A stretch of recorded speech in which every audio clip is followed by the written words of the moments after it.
На Меѓународниот универзитет во Струга, зад кој стои Рамис Мерко, ќе се отвора факултет за здравствени науки.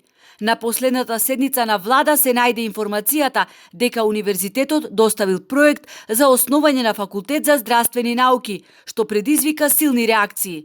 Во време кога техничката влада од позиција на премиер ја води Кадар Надуи, Мерко се обидува да издействува отворање на уште еден факултет, при тоа заобиколувајќи Агенцијата за квалитет на високо образование и Одборот за акредитација.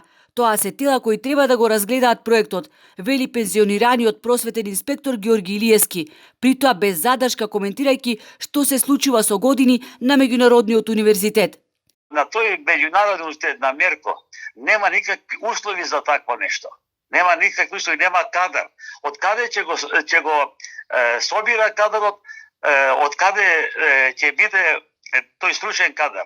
Кога ние тешки услови имаме за формираните кадари во Тетошкиот универзитет, нема.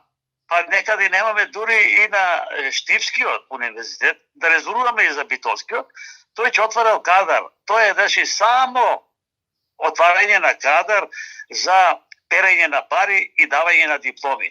Прво, докторската ненострифицирана диплома на Рамис Мерко од Нови Пазар. Мерко има наставно-научно звање вореден професор. Вореден професор, тоа е срам. Подсетува дека на универзитетот се откриени над 800 ненострифицирани дипломи, а голем дел високи функционери се описмениле токму во оваа високообразовна институција, во која Мерко го вдомил целото свое семејство. Дали на Струга е потребен приватен факултет за здравствени науки, гласно размислуваат и од ВМРО ДПМНЕ. Мерко годинава ја укина медицинската насока во средното Нико Нестор, а бара формирање на факултет за здравствени науки.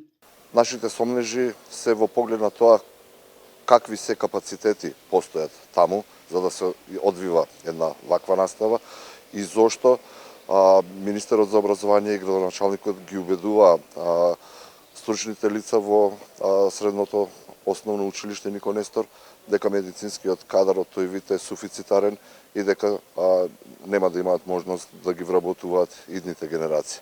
Кога САД со името на Рамис Мерко ја закитија црната листа, сите мислевме дека ќе сопре, ќе се повлече или барем ќе се обиде да ја поправи сликата за себе. Но тој продолжи уште поревносно да ја спроведува својата деструктивна агенда, растурање на се што некогаш значело државна гордост, велат од ВМРО ДПМНЕ.